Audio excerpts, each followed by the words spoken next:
Simple, அவ்வளவுதான். இதே நான் 1000 தமிழ் எழுதும் போது ரூபாய் 1000 எழுதுவேன். கர்நாடகால போனா அவங்களும் ரூபாய் 1000 எழுதுவாங்க. நாங்க தமிழ்ல ரூ எழுதுற மாதிரி கர்நாடகாலையும் ரூ எழுதுவாங்க.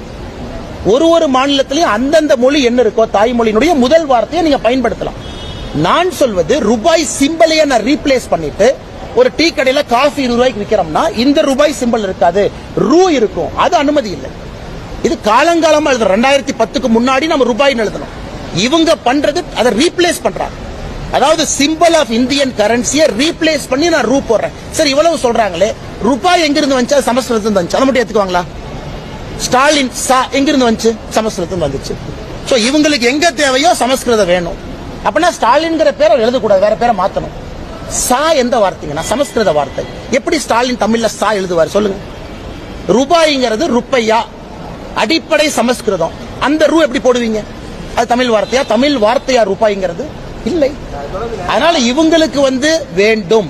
இது தேவனாங்கிரி ஸ்கிரிப்ட். அப்படி இருந்தா கலைஞர் எதுக்கு அதை பிடிச்சி 2010 அட்வர்டைஸ்மெண்ட் கொடுப்பாரு?